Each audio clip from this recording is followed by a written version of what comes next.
once again to our Business Plus family. How are you doing? I hope you've had a beautiful, wonderful day. Now, today I'm really looking forward for this. We'll be meeting a young lady, an entrepreneur who's venturing into the fashion industry, and she's doing very, very well. We're live on MBCI TV Facebook page. On the comment section, you can leave your feedbacks, tell us everything that you want us to know. Even if you have questions, we will be answering all of that. Now, today is very interesting. This is the Business Plus. Do not miss with me, Rachel Kahugu. Let's go and meet the young, beautiful lady.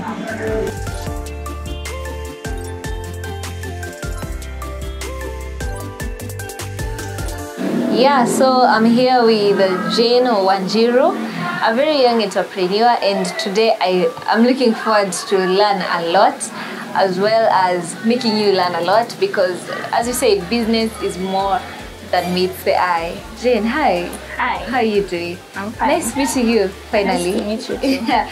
Wow, so what are you doing? I am What's currently working on the collar for this shirt. Alright. Yeah.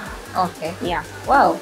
Alright, so you made these prints. So this is a Mandarin or Chinese collar, which is normally known as a Chinese collar. So it's a pre-made pattern that helps me cut easily and faster before I put in the shirt. So there's one over there that's already done, so you can have an idea of what I'm Alright. Wow, so you don't have to keep repeating the same thing, you just have something that you've done already for it. Exactly. That's why I prefer using patterns, because it makes work so easy and faster, saving on time. Yeah. You've told me you're supposed to deliver this today. Yes. Alright. But it won't take that long, right? It's on the final stages, so it's just putting the collar and hemming the bottom, and that's pretty much it. Okay. Yeah. So how did you start the business Rushi? What does that mean? Okay, so Rushi is my name. I am Shiro. That's my derivative name from Wanjiru. So Shiro in Kikuyu spells C-I-R-U. So inverted becomes Rushi. Okay. Yeah, so that's pretty easy. Yeah. How did you start your business? Did you study for this? Oh yeah, so I studied at Kenyatta University. I did Bachelor of Science, Fashion Design and Marketing. So yeah, this is what I went to school for. And now we are here. But it's what you love doing? Yes, it's a passion, as well as it really makes me happy to see how happy people are when they are dressed in new clothes. Yeah, whenever I have fittings and someone is so happy, it gives me joy and purpose and reminds me why I love doing what I do. So what you're wearing, you made that for yourself? Yes, I did. How long did it take? I really can't remember, because it's a long time ago I made this. But yeah, it was just one afternoon. I got inspired, I sketched out something, and I wanted something with dramatic sleeves, so yeah. So that was your idea? Yes, though I got inspiration from online, and I wanted to try it to prove that I can do it. I believe with hand skills and jobs that you have to use your hands, you have to really practice, and you have to put that theoretical knowledge into action, because you can't say, oh, I can do that, and you've never practiced. Yeah, you're not even trying. So that way, if a client comes to you and asks you, can you do that? You actually have proof that I have tried that, I have done it. Sometimes you try things and they don't work out, but it's just a matter of practicing and practicing until you get to be perfect. Yeah. So when did you start practicing now the actual art and making clothes for people? Okay, so back in campus, around second year, that's when I started really getting interested in making clothes because it would really bug me that I was in fashion school. I had never done home science. So it was a in struggle. high school. Yeah, it was a struggle. So by then for you me. didn't even know anything about like hands-on. No, I didn't. Apart from drawing here and there, I didn't know how to make clothes. I didn't even know how to operate a machine. Like I really struggled in class. So when I went for my long holiday in second year, I didn't want to stay at home. I worked the entire holiday. I went to a tailor, actually different tailors in Nakuru, who trained me. And at least when I went back to school, I was more confident. I know what I'm doing. But I did not start doing other people's stuff immediately. Back then, I would only do DIYs and upcycling old clothes just to learn how to do, how to cut, how to mend, how to put together pieces. Yeah, basically that's how I started. As for practicing professionally, I'd say I started in fourth year.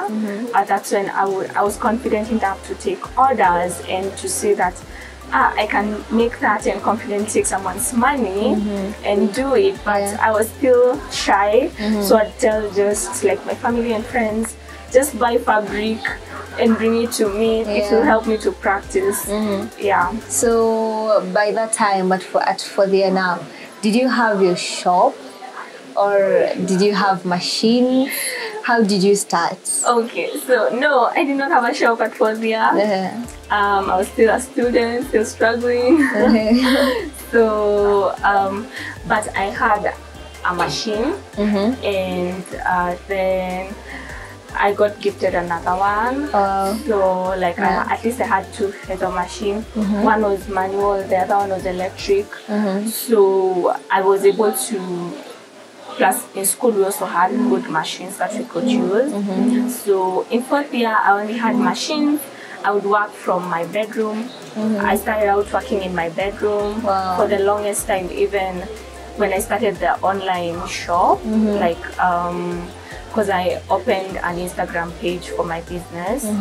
So like I would operate from my bedroom. Yeah, there were fabrics everywhere. I would push people around the house to cut. It was always chaotic, but yeah. Wow. So how has it been for you with marketing online? You said you started with the online shop. And most of the people say that marketing online, sometimes it doesn't bring customers. People don't trust you. Nowadays, especially with trusting online shops, it becomes very hard. So how was it for you that you had an online shop but you didn't have anywhere specific or a physical shop? Okay, so it was tough, to be honest. There were so much skeptics. Like so many people did not believe that I could deliver. But luckily I had so many referrals, not so many exactly, but family, friends here, someone says something, asks. So I thought it would be wise if I opened an online platform so that I can be sharing my work. What you've done. So that even people can build the confidence when they come to my page, they see, oh, she did this for this one, she did this.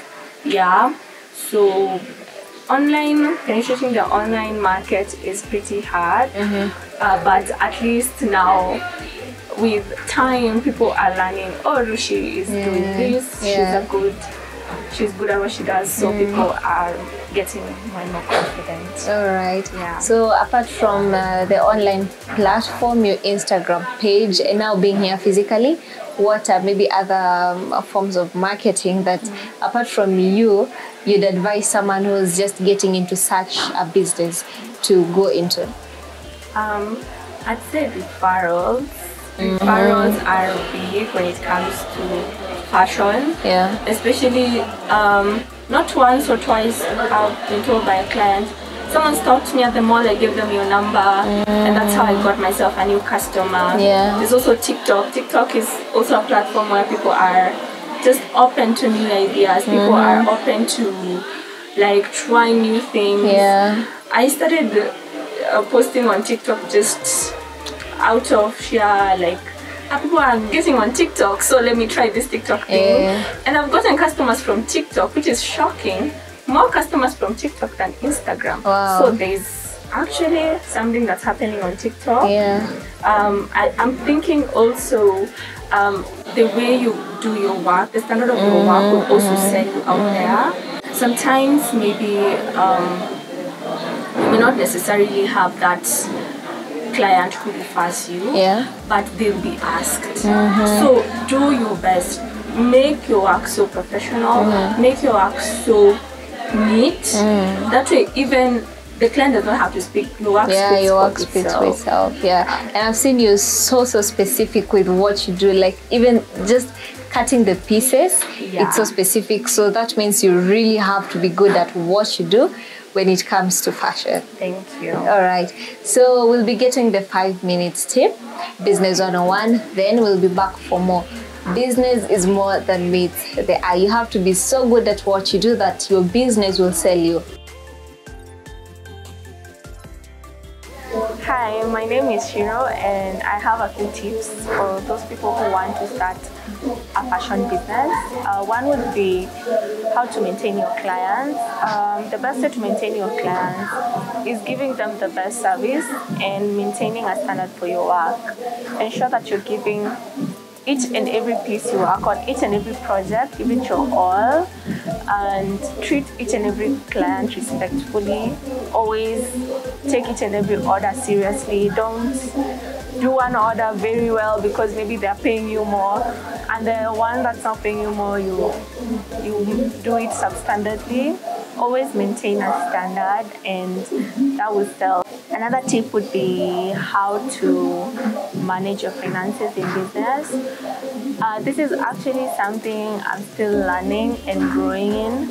I would love, I'm lucky to have been advised to have a separate account for my business and personal, and also save whatever you make. Ensure you are saving, ensure you are separating your finances, ensure that you're also in a circle. That really helps, so that you can also, if you have future plans to expand your business, having a good circle and a good standing in your circle will really help you in accessing funds, which also brings me to the next point, how to get funding. I know having a creative business may not be the easiest, but one way you can access funding is applying to programs like the British Council. Ensure you are looking out for such programs. This Fashionomics Africa, like keep on try and apply, keep improving your work so that they can also see your growth and give you the opportunity to fund you. Those are some of the ways that I can advise you on how you can access funding.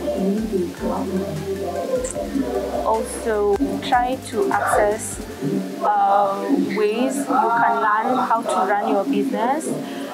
Ensure that you're always looking out online for incubator programs that you can learn how to run your fashion business better.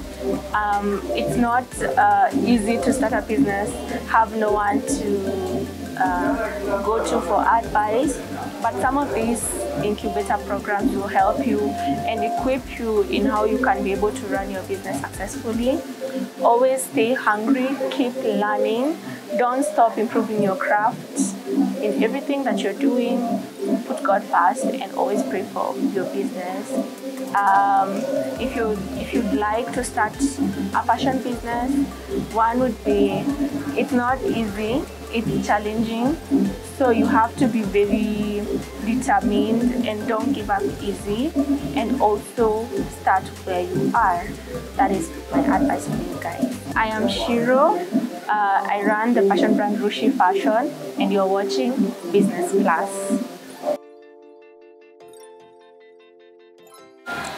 Thank you so much for the business tip. I know that if you're in such a business, now you know what to do, and you know that it's not just about fashion and just doing anything that you want to do. If you want it to bring money and sell you, then you have to be really perfect at what you do and follow everything in your Umeambiwa. So, now you've finished making the order and everything is set. We go to packaging. Yeah. When you're delivering for your customers, unawapelekeanga tu ama there's a special way that you do it? Okay, so I have branded bags where I put orders from very tiny. And it also has your contact, so it's also a way of selling yourself. Yeah. Yeah, there's that type, and for very big orders, I have bigger bags. Okay. So I'll put the orders here and also tags to ensure that I leave my mark on the clothes. Oh, so these tags unaziweka kwa the clothes that you've made? Yes. Okay. Yes, so that they are going to be rushy. Oh. Yeah, wherever that person goes, yeah, wherever in the world they may travel to, they always know they have a made in Kenya product in their closet. Wow. Okay. Yeah. How did you get the idea? Because most of the people just work and it's perfect, then that's just it. Yeah. After that, you can't even know who made this for you. Then you'll have to start asking. How did you get the idea? Okay, so it's part of just branding your business and how professional you want your business to look. So for tags, I've been wanting tags for the longest time. So last year, I came across a post and I got to have someone print those for me. They're not the best quality. I want better, like cotton, very nice. But I'm working towards that so that I can be able to leave my mark in those clothes. Sometimes you make something very nice. A client promises you, they'll send you a photo. You never see the photo. You never see. But that tag, that cloth goes with a piece of me. Yeah. And I always know, even if they don't send that photo, it will always be Rushi. Like, that's Rushi. Yeah. Wow. So, but you start from somewhere. And for someone who's starting up, what wanasemanga, oh, I don't have enough money to do this.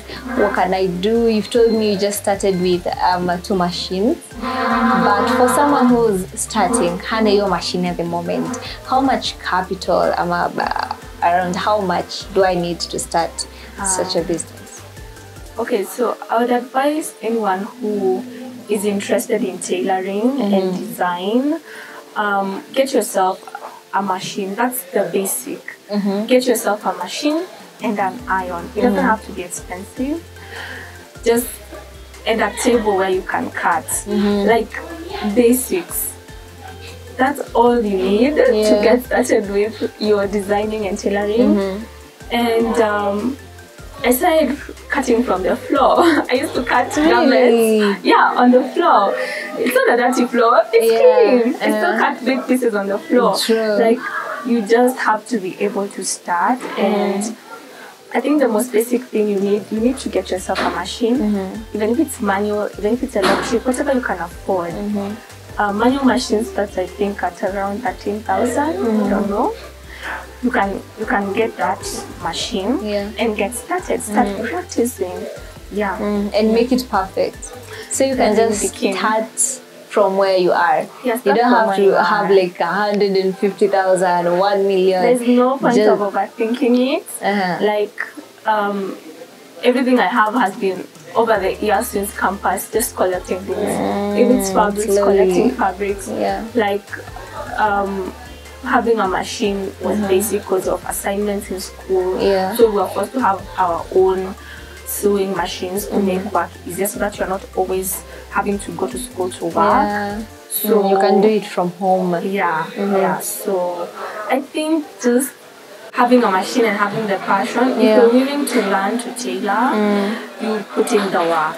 True. All right, and now with Rushi, what do you do to make sure that your fashion line is very unique? Because nowadays we have a lot that's going on, and many things are coming up, especially the fashion design companies. They're really coming up. So what do you do to make sure that you remain relevant? Okay, so for me, one thing that I'm very passionate about is recycling and upcycling. I'm a big advocate for sustainable fashion.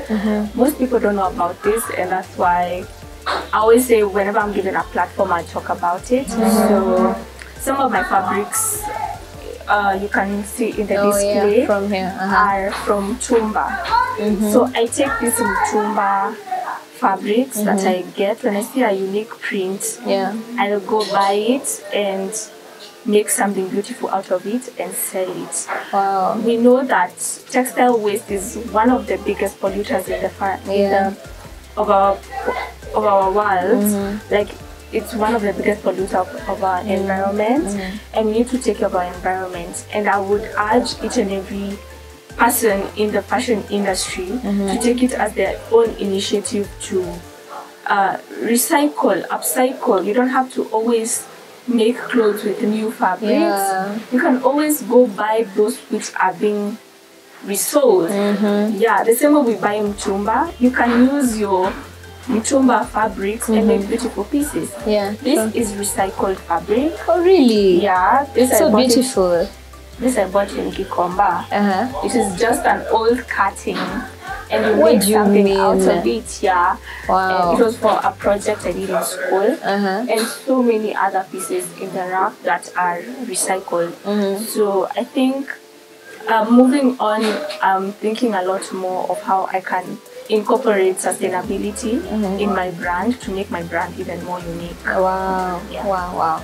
And now nowadays you have a lot of tailoring shops, but we know that this is not just any normal tailoring shop. And when someone walks in, you need to prove that this is not just a tailoring shop. How do you do that? Aesthetics. I tried my best with what I had to create a space where I felt when people come in here, they'll feel like they are not in a normal tailor shop, like they're in a designer space. So I also, I ensured I made it aesthetic and made sure like the display is clear, people can walk in, have time to go through the fabrics, select, see what they like. I think investing that extra investment has also proven that people come here and they ask me, because they come in, they are shocked, they're like, "Una Shona, do you take repairs?" Obviously I say no because of time, but sometimes I do. But most of the time people come in and they instantly sense the difference. So I think that's something that true. has helped with. So with the way things are changing and even how people wear clothes, the styling of clothes, things are really changing with the fashion industry. How do you keep up with the trends? And after some time, people want to look like the traditional way. After some time, wanataka kuka totally different. How do you know what's the trend, what's trending, and make sure that you keep up with it? Okay, part of my sustainability plan for Rushin is working small. So currently I work on made-on-order basis, made-to-order basis, which means I only make pieces when a client, custom pieces, when a client comes to me, I tailor-make them according to their body, their size, their shape, everything I advise them. So when it comes to that, I know sometimes clients have events, they think I want a Halloween costume. So like you're able to give them exactly what they want. So I think that's the way I deal with it, because I'm able to be flexible with my model of my business. So I'm able to do according whatever the client wants. So for now you deal with orders, you make what you've been told to make. Alright, and do you advise them maybe choose colors or prints for them? Ama ni kenye mtu anakuja nayo, that's what you work with? Okay, so part of being a fashion designer, you also help in the styling and also advise clients according to their body type, their body shape. You can't lie to a client, this will look good on you and it will look good on them. But at the end of the day, like, you have to also listen to what the client wants and incorporate the idea into whatever you're advising them with. Most of my clients come to me when they are clueless because they know I'm a designer. They're like, that's your job. Me, I don't know what I want. So you have to choose everything for them. Yeah, most of the time I'm always here researching and going back and forth, telling them, okay, so this is what I found. This is the inspiration I'm going with. I advise you to go with this, don't go with this. Because most of the time you find clients are clueless of what they want and you have to be there to help them and advise them. So as a designer, you have to make sure you're on the internet, research. A lot of time. All right. So what would you tell someone who's just coming up, who's started such a job or wants to get or venture into such a business? Okay, so my first advice would be start where you are and also take your time to learn from other people. I gained quite some experience from school time and also throughout, like after school, interact with other designers, research on the internet. Sometimes you may not have the opportunities to work with a designer you look up to, but work with other people. Like, listen from others, know what other designers are doing. Go on the internet, go on Instagram, whoever you look up to, go on their page, see what they're doing. Mostly just keep learning, never stop learning and growing your craft. So you have to keep up and know who you're looking up to. All right, thank you so much. I believe that you know what you're looking for now. So if you just want to venture into such a business, it's so easy. It's so easy. Start from where you are. Whatever you want to do, you can get money from it, right? You can make a living out of it. Just make it unique and do what you love doing. This has been the Business Plus. My name is Rachel Kahogo. Meet you in the next episode. I hope that you have learned something because business is more than meets the eye.